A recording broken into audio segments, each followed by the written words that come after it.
Hi friends, ಎಲ್ಲರಿಗೂ ನಮಸ್ಕಾರ. ಎಲ್ಲರೂ ಹೇಗಿದ್ದೀರಾ? ಎಲ್ಲರೂ ಚೆನ್ನಾಗಿದ್ದೀರಿ ಅನ್ಕೊಂಡು ಮತ್ತೊಂದು ಹೊಸ ವಿಡಿಯೋನ ಶುರು ಮಾಡ್ತಾ ಇದ್ದೀನಿ. ಎಲ್ಲರಿಗೂ ಕೂಡ ಹೊಸ ವಿಡಿಯೋಗೆ ಸ್ವಾಗತ. ಬೆಳಿಗ್ಗೆನೆ ಮಾಮೂಲಿಯಾಗಿ ಬಾಗ್ಲೆಲ್ಲ ಗೂಡ್ಸ್ಬಿಟ್ಟು ತೊಳೆದು ರಂಗೋಲಿ ಹಾಕೊಳ್ತಾ ಇದ್ದೀನಿ. ತುಂಬಾನೇ ಸಿಂಪಲ್ ಆಗಿರೋ ರಂಗೋಲಿನೇ ಹಾಕೊಳ್ತಾ ಇರೋದು ನಾನು. 5ರಿಂದ 3 ಚುಕ್ಕಿ ಇಟ್ಬಿಟ್ಟು ಹೀಗೆ ಬೇರೆ ಇವತ್ತು ಸ್ವಲ್ಪ ಲೇಟ್ ಆಗಿ ಎದ್ದಿದ್ದೆ, ಹಾಗಾಗಿ ಬೇಗ ಬೇಗ ಹಾಕೊಳ್ತಾ ಇದ್ದೀನಿ. ಬೆಳಿಗ್ಗೆನೆ ಮಳೆ ಮಾಡೋ ಕೂಡ ತುಂಬಾನೇ ಇತ್ತು. ಇನ್ನೇನ್ ಮಳೆ ಬರುತ್ತೆ ಅನ್ನೋ ತರನೇ ಇತ್ತು. ಹಾಗಾಗಿ ನಾನು ಮತ್ತೆ ಮಳೆ ಬಂದ್ರೆ ರಂಗೋಲಿ ಕೂಡ ಪೂರ್ತಿಯಾಗಿ ಹೋಗುತ್ತೆ, ಏನು ಸ್ವಲ್ಪನೂ ಉಳಿಯಲ್ಲ. ಹಾಗಾಗಿ ಸಿಂಪಲ್ ಆಗಿರೋ ಒಂದು ರಂಗೋಲಿ ಹಾಕ್ಬಿಟ್ಟು ಬೇಗ ಬೇಗ ತಿಂಡಿ ರೆಡಿ ಮಾಡ್ಬೇಕು. ಆಲ್ರೆಡಿ ಟೈಮ್ ಆಗ್ಬಿಟ್ಟಿದೆ. ಇವತ್ತು ಲೇಟ್ ಆಗಿದ್ರಿಂದ ಈ ಲೇಟ್ ಆಗಿ ಎದ್ದಿದ್ರಿಂದ ಬೇರೆ ಏನು ಜಾಸ್ತಿ ತಿಂಡಿಗಳನ್ನ ಒಂದೇ ತಿಂಡಿ ಮಾಡ್ತಾ ಇದೀನಿ ಇವತ್ತು ಪಡ್ಡು. ಯಾಕೋ ಏನೋ ಒಂಥರ ಮಳೆ ಮಾಡೋದಿದ್ಕೋ ಏನೋ ಬೇಗ ಎದ್ದೇ ಇರ್ಲಿಲ್ಲ. ನಾನು ಸ್ವಲ್ಪ ಲೇಟ್ ಆಗಿದ್ಬಿಟ್ಟೆ. ಹಾಗಾಗಿ ತುಂಬಾನೇ ಗಡಿ ಬಿಡಿ ಆಗ್ತಾ ಇತ್ತು. ಅದಕ್ಕೆ ಬೇಗ ಪಡ್ಡಿನ ಇಟ್ಟಿತ್ತು. ಹಾಗಾಗಿ ನಾನು ಬೇಗ ಸ್ವಲ್ಪ ಕೊತ್ತಂಬರಿ ಸೊಪ್ಪು, ಈರುಳ್ಳಿ, ಕರ್ಬೇವಿನ ಸೊಪ್ಪು ಎಲ್ಲ ಹೆಚ್ಚಾಕ್ಬಿಟ್ಟು ಬೇಗ ಪಡ್ಡ ಮಾಡ್ಕೊಡ್ತಾ ಇದ್ದೀನಿ. ಬೇಗ ತಕ್ಷಣ ಆಗುತ್ತಲ್ವಾ ಇದಾದ್ರೆ ಅಂತೇಳಿ ಬೇಗ ಒಂದು ಕಾಯಿ ಚಟ್ನಿ ರುಬ್ಬಿಟ್ಟು ರೆಡಿ ಮಾಡ್ಕೊಟ್ಟೆ ಇವತ್ತು ಬೆಳಿಗ್ಗೆ. ಇನ್ನೇನು ಬೇರೆ ತಿಂಡಿಗಳನ್ನ ಮಾಡ್ಲಿಲ್ಲ ಇವತ್ತು, ಇದೊಂದೇ ಮಾಡ್ಕೊಟ್ಟಿದ್ದದ್ದು. ಪಡ್ಡು ಸಹ ಮಕ್ಕಳಿಗೆ ಈ ಮಳೆ ಬರ್ತಿರುವಾಗ ತಿನ್ನಕ್ಕೂ ಬಿಸಿಯಾಗೂ ಚೆನ್ನಾಗಿರುತ್ತೆ. ಬಾಕ್ಸಿಗೆ ಅಲ್ಲೂ ಸಹ ಕಳ್ಸಿದ್ರೆ ತಿನ್ನೋದಕ್ಕೂ ಚೆನ್ನಾಗಿರುತ್ತೆ ಅಂತೇಳಿ ಅದನ್ನೇ ರೆಡಿ ಮಾಡ್ಕೊಟ್ಟೆ. ಲೇಟ್ ಆಗಿ ಎದ್ಬಿಟ್ರಂತೂ ಅದ್ರಲ್ಲೂ ಸ್ಕೂಲ್ ಇದ್ದಿದ್ದ ದಿನ ಲೇಟ್ ಆಗಿ ಎದ್ಬಿಟ್ರೆ ಇನ್ನೂ ಒಂಥರ ಗಡಿ ಬಿಡಿ ಅನಿಸ್ತಾ ಇರುತ್ತೆ. ಅದ್ರಲ್ಲಿ ಮಾಡೋ ಕೆಲಸದಲ್ಲಿ ನಾವ್ ಇನ್ನೂ ಒಂಥರ ಬೇಗ ಗಡಿ ಬಿಡಿಯಲ್ಲಿ ಈ ಕೆಲಸ ಮಾಡೋಣ ಆ ಕೆಲಸ ಮಾಡೋಣ ಅನ್ನೋ ತರ ಟೆನ್ಷನ್ ಆಗ್ತಾ ಇರುತ್ತೆ. ಇವತ್ತು ನಂದು ಕೂಡ ಇವತ್ತು ಅದೇ ತರನೇ ಇತ್ತು ಸಿಚುವೇಶನ್. ಹೀಗೆ ಬೇಗ ನಂಗೊಂದು ಪಡ್ ಮಾಡ್ಬಿಟ್ಟು ಒಂದು ತೆಂಗಿನಕಾಯಿ ಚಟ್ನಿ ಮಾಡ್ಬಿಟ್ಟು ಕೊಟ್ಟಾಯ್ತು. ಹಾಗೆ ಅವ್ರನ್ನ ಸಮಾಧಾನವಾಗಿ ಕಳಿಸ್ಬಿಟ್ಟು ತಿಂಡಿ ಮಾಡ್ಕೊಟ್ಟು ಆಮೇಲೆ ಹಾಗೆ ಒಂದು ಸಣ್ಣ ವಾಕ್ ಹೋಗ್ ಬಂದೆ.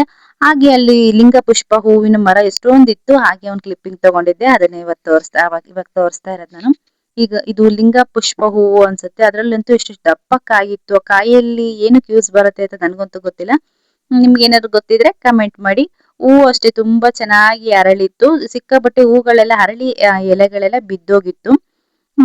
ನೋಡೋದಕ್ಕೆ ತುಂಬಾ ಚೆನ್ನಾಗಿತ್ತು. ಅದು ಸೇಮ್ ಲಿಂಗ ಯಾವ ತರ ಇರುತ್ತೆ ಅದು ಹೂವಿದ್ದು, ಅದ್ರ ಮೇಲೆ ಹೂವು ಈ ತರ ಮುಚ್ಚೋ ತರ ಇತ್ತು, ಚೆನ್ನಾಗಿತ್ತು.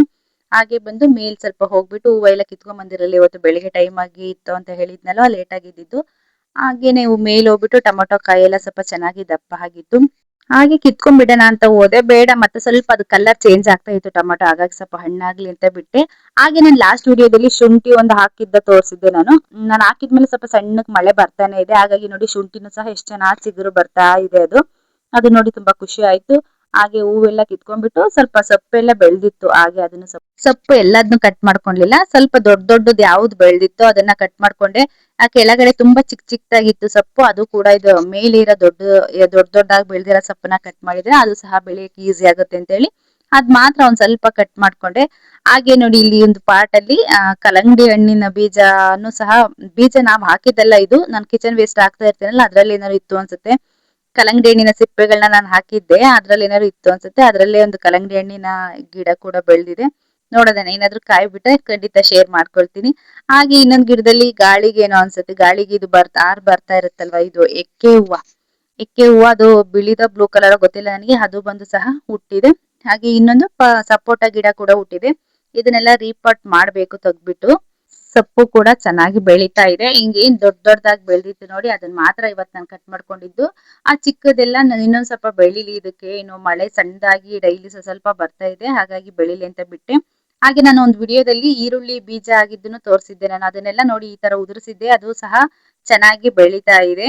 ಈ ತರ ನೋಡಿ ಎಷ್ಟೊಂದು ಉದ್ದಾಗಿದೆ. ಈಗ 3-4 ದಿವಸಕ್ಕೇನೆ ಮೊನ್ನೆ ನೋಡಿದಾಗ ಇಷ್ಟೇ ಕಾಣಿಸ್ತಾ ಇತ್ತು. ಈಗ 3-4 ದಿವಸಕ್ಕೇನೆ ಎಷ್ಟೊಂದು ಬೆಳೆದ್ಬಿಟ್ಟಿದೆ. ಒಂದೆಲ್ಗ ಸೊಪ್ಪಿನ ಸ್ವಲ್ಪ ಬೇರ್ನ ಸಹ ಹಾಕಿದ್ದೆ, ಅದು ಸಹ ಚೆನ್ನಾಗ್ ಬಂದಿದೆ. ಇದು ಫಾರಂ ಅನ್ಸುತ್ತೆ, ಇದು ನಾಟಿ ಎಲೆ ಅಲ್ಲ ಇದು. ಹಾಗೆ ಹೂ ಅಂತ ನೋಡೋದಕ್ಕೆ ನಮ್ ಗಿಡದಲ್ಲಿ ಶಾವಂತಿಗೆ ಹೂ ತುಂಬಾ ಚೆನ್ನಾಗಿತ್ತು. ಅದು ಕೀಳಕ್ಕೆ ಮನ್ಸ್ ಬರ್ತಾ ಇಲ್ಲ. ನಾನು ಕೀಳ್ಬೇಕು ಹಾಗಂತ ಹಾಗೆ ಬಿಟ್ಟು ಬಿಡಲ್ಲ. ಇನ್ನೇನ್ ಪೂರ್ತಿ ಹಳ್ಳಿದೆ ಅಂದ್ಮೇಲೆ ನೆಕ್ಸ್ಟ್ ಇನ್ನೊಂದ್ ದಿವಸ ಕಿತ್ಕೊಂತೀನಿ. ನಿನ್ನೆ ನಾನು ಒಂದು ಕಿಲ್ಸಾ ರೆಸಿಪಿನೂ ಸಹ ಮಾಡಿದ್ದೆ. ಆ ಕಿಲ್ಸಾ ರೆಸಿಪಿನ ಹಾಗೆ ನಿಮ್ ಜೊತೆ ಶೇರ್ ಮಾಡ್ಕೊಳ್ಳೋಣ ಅಂತ ಕೆಲವೊಂದು ಕ್ಲಿಪ್ಪಿಂಗ್ ತಗೊಂಡಿದ್ದೆ, ಹಾಗೆ ಶೇರ್ ಮಾಡ್ತಾ ಇದ್ದೀನಿ. ಯಾಕೆ ಇದು ಕಿಲ್ಸಾ ಮಾಡೋ ಸೀಸನ್ ಅಲ್ಲ ಆಕ್ಚುಲಿ. ಕಿಲ್ಸಾನ ತುಂಬಾ ಬಿಸಿಲಿದ್ದಾಗ ಮಾಡಿ ತಿನ್ನೋಂಥದ್ದು. ಅದು ತಂಪು ಇರುತ್ತೆ, ಹಾಗಾಗಿ ಸ್ವಲ್ಪ ಬಿಸಿಲು ಹೆಚ್ಚು ಯಾವಾಗಿರುತ್ತೆ ಅವಾಗಲೇ ಮಾಡಿ ತಿಂತಾರೆ ಜಾಸ್ತಿ. ನಮ್ಮ ಮನೇಲಿ ನಮ್ ಡಿಬ್ಬು ಕೇಳ್ತಾ ಇದ್ಲು, ಹಾಗಾಗಿ ನಾನು ಚಿಕ್ಕದೊಂದು ಬಟ್ಲಲ್ಲಿ ಒಂದು 3/4 ಬಟ್ಲಷ್ಟು ರಾಗಿಯನ್ನ ತೊಳೆದ್ಬಿಟ್ಟು ನೆನೆ ಹಾಕ್ತಾ ಇದ್ದೀನಿ. ನೆನೆಸ್ಬೇಕು ಫಸ್ಟ್. ಇದನ್ನ ಕೆಲಸ ಮಾಡೋದಾದ್ರೆ ಮೊದಲೇ ನಾವು ರಾಗಿನ ನೆನೆಸಿರ್ಬೇಕು. ಅದು ನೆನೆಯೋದಕ್ಕೆ ಸ್ವಲ್ಪ ಟೈಮ್ ಹಿಡಿಯುತ್ತೆ. ಮಿನಿಮಮ್ ಒಂದು 5 ಅವರ್ ಆದ್ರೂ ನೆನೆಸಿಟ್ರೆ ತುಂಬಾ ಚೆನ್ನಾಗಿ ಬರುತ್ತೆ. ನಾನೊಂದು ಮಧ್ಯಾಹ್ನ ನೆನೆಸಿಟ್ಟಿದ್ದು.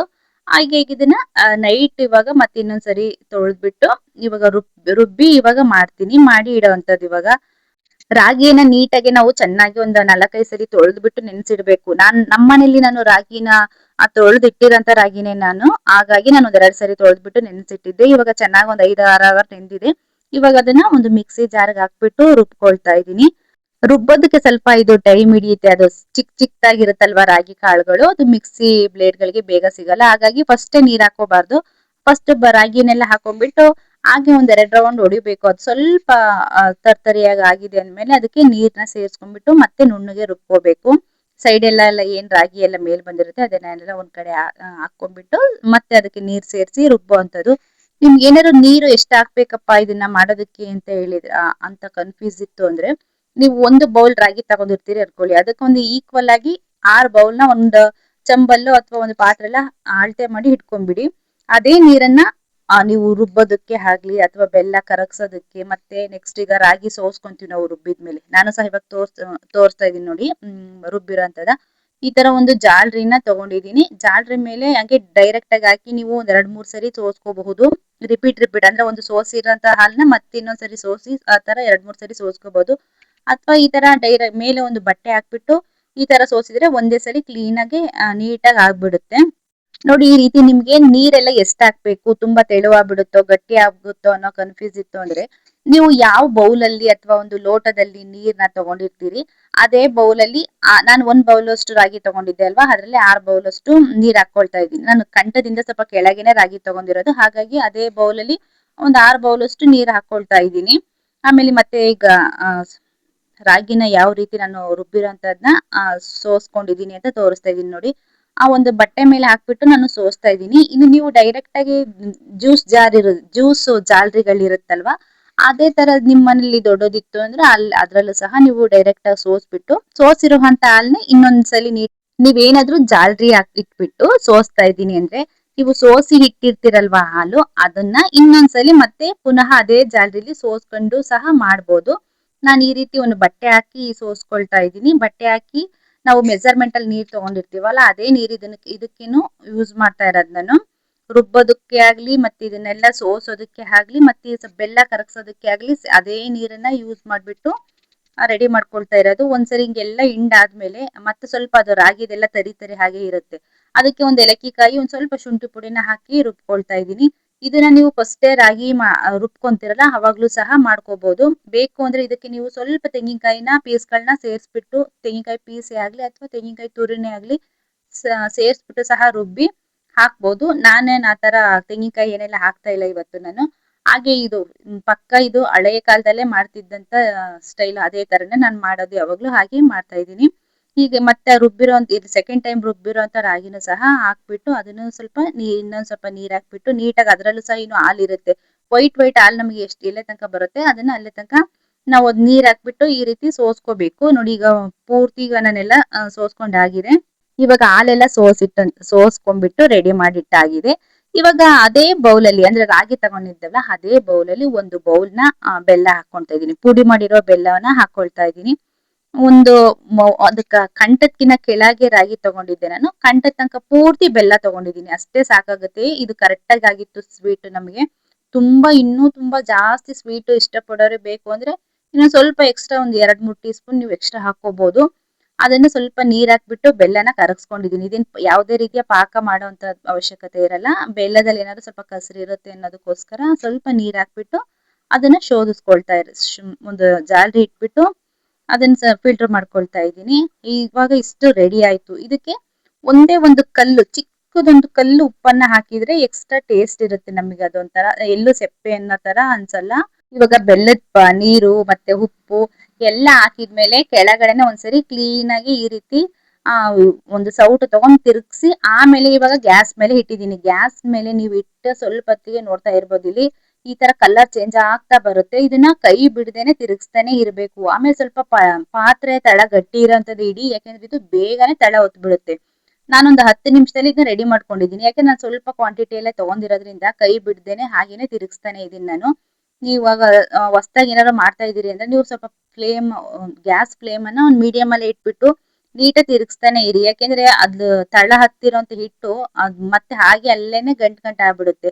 ಆ ತರ ಆಗೋದಕ್ಕೆ ಬಿಡಬಾರ್ದು. ಅದು ಚೆನ್ನಾಗಿ ಕುದಿ ಬರೋ ತನಕನಾದ್ರೂ ನೀವು ತಿರುಗಿಸ್ತಾನೆ ಇರಬೇಕು. ಆಮೇಲೆ ಬೇಕಿದ್ರೆ ಸಣ್ಣ ಮಾಡ್ಬಿಟ್ಟು ಒಂದೊಂದ್ ನಿಮಿಷಕ್ಕೆ ಈ ರೀತಿ ತಿರುಗಿಸ್ತಾ ಇದ್ರು ಆಯ್ತು.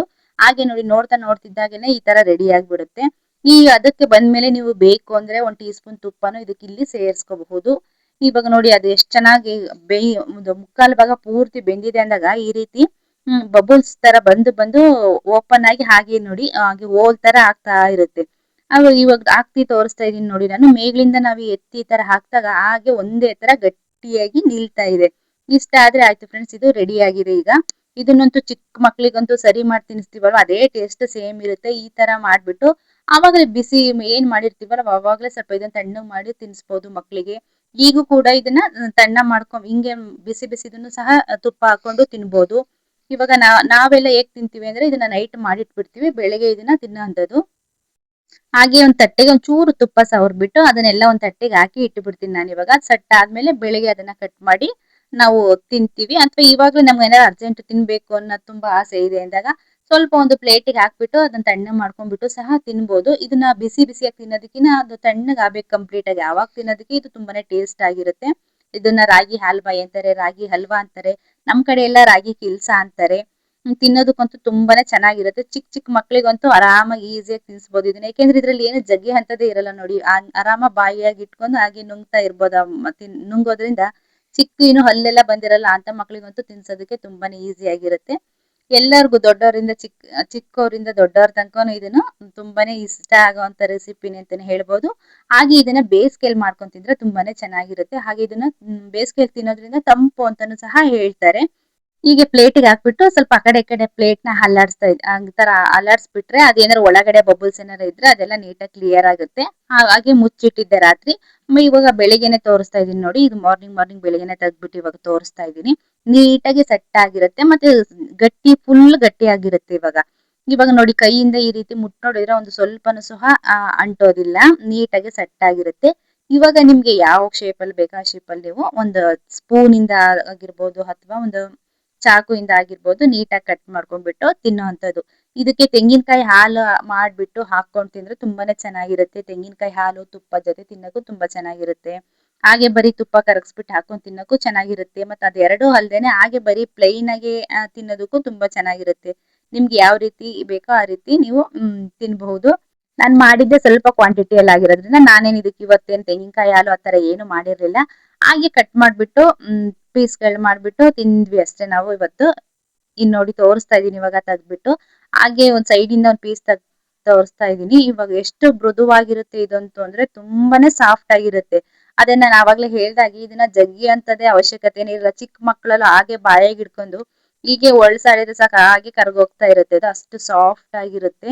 ತುಂಬಾನೇ ಟೇಸ್ಟಿ ಆಗಿರುತ್ತೆ. ಮತ್ತೆ ಇದು ತುಂಬಾನೇ ಹೆಲ್ದಿ ಫುಡ್ ಅಂತಾನೂ ಸಹ ಅವಾಗಿನ ಟೈಮಲ್ಲಂತೂ ಇದನ್ನ ಶಿವರಾತ್ರಿ ಟೈಮಲ್ಲಿ ತುಂಬಾನೇ ಮಾಡ್ತಾ ಇದ್ರು. ನಾವು ಚಿಕ್ಕವರಿದ್ದಾಗೆಲ್ಲ ಇದನ್ನ ಜಾಸ್ತಿ ನಮ್ ಕಡೆ ಎಲ್ಲ ಶಿವರಾತ್ರಿ ಟೈಮಲ್ಲಿ ಕಂಪಲ್ಸರಿ ಮಾಡ್ತಾ ಇದ್ರು. ಯಾಕೆಂದ್ರೆ ಅವಾಗ ತುಂಬಾ ಬಿಸಿಲು ಇರ್ತಿತ್ತಲ್ವಾ, ಹಾಗಾಗಿ ಇದನ್ನ ಮಾಡ್ತಾ ಇದ್ರು. ನೀವು ಸಹ ಒಂದ್ಸರಿ ಟ್ರೈ ಮಾಡಿ. ಯಾರಾದ್ರೂ ನಿಮ್ ಕಡೆ ಎಲ್ಲ ಈ ರೆಸಿಪಿಗೆ ಏನಂತ ಕರಿತೀರಿ ಅಂತ ಕಮೆಂಟ್ ಮಾಡಿ. ಇವತ್ತಿನ ರೆಸಿಪಿ ಇದೇ ಆಗಿತ್ತು ಫ್ರೆಂಡ್ಸ್. ಇವತ್ತು ಬೆಳಗ್ಗೆಯಿಂದ ಎಲ್ಲ ಕೆಲಸ ಎಲ್ಲ ಮುಗಿಸ್ಬಿಟ್ಟು ಹಾಗೆ ಡಿಂಪು ಸ್ಕೂಲ್ ಇಂದ ಕರ್ಕೊಂಬರೋ ಟೈಮ್ ಆಗಿತ್ತು. ಹಾಗೆ ಸ್ಕೂಲಿಂದ ಅವಳನ್ನ ಕರ್ಕೊಂಬರ್ಬೇಕಾದ್ರೆ ಅಲ್ಲಿ ಮುಟ್ಟಿದರ ಮುನಿಯನ್ನ ಸೊಪ್ಪು ಇರುತ್ತಲ್ವಾ, ಅಥವಾ ಕೆಲವರು ಮುಟ್ಟಿದರ ಮುನಿ ಅಂತಾರೆ, ಕೆಲವರು ಮಿಟ್ರ ಮಿಸ್ಕಿ ಅಂತ ಕೂಡ ಕರೀತಾರೆ ಇದನ್ನ. ಹಾಗೆ ಮುಟ್ಟಿದ ತಕ್ಷಣ ಅದು ಎಲೆಗಳೆಲ್ಲ ಮುಚ್ಚುತ್ತೆ ನೋಡಿ, ಆ ತರದಿತ್ತು. ಈ ಮಳೆ ಬಂದಿರೋದ್ರಿಂದ ಅಲ್ಲಿ ಏನು ಎಲ್ಲ ಕ್ಲೀನ್ ಆಗಿತ್ತು. ಹಾಗಾಗಿ ಅವಳಿಗೆ ಅದನ್ನ ತೋರಿಸ್ಬಿಟ್ಟು ಅದನ್ನ ಸುಮ್ನೆ ಬೆಳ್ಳಲ್ಲಿ ಟಚ್ ಮಾಡಿಸಿ ಯಾವ ತರ ಆಗತ್ತದು ಅಂತ ಹಾಗೆ ತೋರ್ಸ್ಕೊಂಡ್ ಬರ್ತಾ ಅವಳಿಗೂ ಸಹ ಖುಷಿ ಆಗುತ್ತಲ್ವಾ ಮಕ್ಳಿಗೆ ಏನಾದ್ರು ಈ ತರ ಹೊಸ್ದಾಗ್ ತೋರ್ಸ್ದಾಗ. ತೋರ್ಸ್ಬಿಟ್ಟು ಹಾಗೆ ಕರ್ಕೊಂಡ್ ಬಂದಿದ್ದಾಯ್ತು ಮನೆಗೆ. ನಮ್ ಸ್ಟೋರ್ ರೂಮ್ ಅಲ್ಲಂತೂ ಇಲಿ ಸೇರ್ಕೊಂಡ್ಬಿಟ್ಟಿತ್ತು ಮೇಲೆ. ಅದು ಮೇಲ್ಗಡೆ ಇರೋದ್ರಿಂದ ಇಲಿ ಸೇರ್ಕೊಂಡಿರೋದು ಗೊತ್ತೇ ಆಗ್ತಾ ಇರ್ಲಿಲ್ಲ. ಹಾಗಾಗಿ ನಾವು ಆದ್ರೂ ಸ್ವಲ್ಪ ಏನೋ ಸ್ಮೆಲ್ ತರ ಅನಿಸ್ತಾ ಇದೆ ಅಂತೇಳಿ ಎಲ್ಲಾ ಕ್ಲೀನ್ ಮಾಡಿದಾಗ ನೋಡಿ ಗೊತ್ತಾಗ್ತಾ ಇದೆ ಇಲಿ ಪಿಚ್ಕಿ ಎಲ್ಲ ಹಾಕ್ಬಿಟ್ಟು ಒಳಗಡೆ ಎಲ್ಲ ಚೀಲ ಎಲ್ಲ ಕಡ್ದಾಕಿತ್ತು. ಹಾಗಾಗಿ ಎಲ್ಲಾ ಒಂದ್ ಕಡೆಯಿಂದ ತೆಗ್ದ್ಬಿಟ್ಟು ಇನ್ನೊಂದ್ ಕಡೆ ತೆಂಗಿನಕಾಯಿ ಅಕ್ಕಿ ಚೀಲ ರಾಗಿ ಚೀಲಗಳನ್ನೆಲ್ಲ ತೆಗ್ದ್ಬಿಟ್ಟು ಮತ್ತೆ ಅದನ್ನು ಸಹ ಎಲ್ಲ ನೀಟಾಗಿ ಕ್ಲೀನ್ ಮಾಡಿದ್ದಾಯ್ತು. ಹಾಗೆ ನಾನು ಲಾಸ್ಟ್ ವಿಡಿಯೋದಲ್ಲಿ ಅಂದ್ರೆ ಲಾಸ್ಟ್ ವ್ಲಾಗ್ ಅಲ್ಲಿ ಒಂದು ಒಗಟನ್ನ ಕೇಳಿದ್ದೆ. ಊಟಕ್ಕೆ ಕುಳಿತವರು 12 ಜನ, ಬಡಿಸುವವರು 2, ಒಬ್ಬನು ಒಬ್ಬರಿಗೆ ಬಡಿಸುವಷ್ಟರಲ್ಲಿ ಇನ್ನೊಬ್ಬನು ಉಳಿದ 12 ಜನಕ್ಕೆ ಬಡಿಸುತ್ತಾನೆ ಅಂತ. ಅದಕ್ಕೆ ಸರಿಯಾದ ಉತ್ತರ ಫ್ರೆಂಡ್ಸ್ ಗಡಿಯಾರ. ಯಾರು ಕೂಡ ಕಮೆಂಟ್ ಮಾಡಿರ್ಲಿಲ್ಲ ಸರಿಯಾದ ಉತ್ತರನ. ಪ್ಲೀಸ್ ಇವತ್ತಿನ ಒಗಟಿಗಾದ್ರೂ ಕಮೆಂಟ್ ಮಾಡಿ. ಖಂಡಿತ ಇವತ್ತು ಸಹ ಒಂದು ಒಗಟಿದೆ, ಅದಕ್ಕೆ ಉತ್ತರವನ್ನ ಹೇಳೋದಕ್ಕೆ ಟ್ರೈ ಮಾಡಿ. ನಾನು ಸಹ ನಿಮ್ಮ ಉತ್ತರಕ್ಕಾಗಿ ಕಾಯ್ತಾ ಇರ್ತೀನಿ. ಇವತ್ತಿನ ಒಗಟು ಏನಪ್ಪಾ ಅಂದ್ರೆ, ಗುಡುಗು ಗುಡುಗಿದರೆ 1000 ನಯನಗಳು ಅರಳುವುದು. ಇದಕ್ಕಿಂತೂ ಸರಿಯಾದ ಉತ್ತರ ತುಂಬಾ ಜನಕ್ಕೆ ಗೊತ್ತಿರುತ್ತೆ. ಪ್ಲೀಸ್ ಕಮೆಂಟ್ ಮಾಡಿ. ಇವತ್ತಿನ ವಿಡಿಯೋ ಇಷ್ಟೇ ಆಗಿತ್ತು ಫ್ರೆಂಡ್ಸ್. ಮತ್ತೊಂದು ನೆಕ್ಸ್ಟ್ ಫುಡ್ ವ್ಲಾಗ್ ಅಥವಾ ಫುಡ್ ರೆಸಿಪಿ ಅಥವಾ ಡೈಲಿ ವ್ಲಾಗ್ ಜೊತೆಗೆ ಮತ್ತೆ ಸಿಗ್ತೀನಿ. ಪ್ಲೀಸ್ ಸಬ್ಸ್ಕ್ರೈಬ್ ಮಾಡಿ. ಹಾಗೆ ಪ್ರತಿದಿನ ನಮ್ಮ ವಿಡಿಯೋಗಳನ್ನ ಎಲ್ಲರೂ ಸಹ ನೋಡಿ, ಹೀಗೆ ಸಪೋರ್ಟ್ ಮಾಡಿ, ಲೈಕ್ ಮಾಡಿ, ಶೇರ್ ಮಾಡಿ, ಸಬ್ಸ್ಕ್ರೈಬ್ ಮಾಡಿ. ತಪ್ಪದೆ ಪ್ರತಿ ದಿವಸ ನಮ್ಮ ವಿಡಿಯೋ ನೋಡಿ ಅಂತ ಹೇಳಿ ಇವತ್ತಿನ ವಿಡಿಯೋ ಮುಗಿಸ್ತಾ ಇದ್ದೀನಿ. Thank you for watching. ಮತ್ತೊಂದು ಹೊಸ ವಿಡಿಯೋದಲ್ಲಿ ಮತ್ತೆ ಸಿಗ್ತೀನಿ.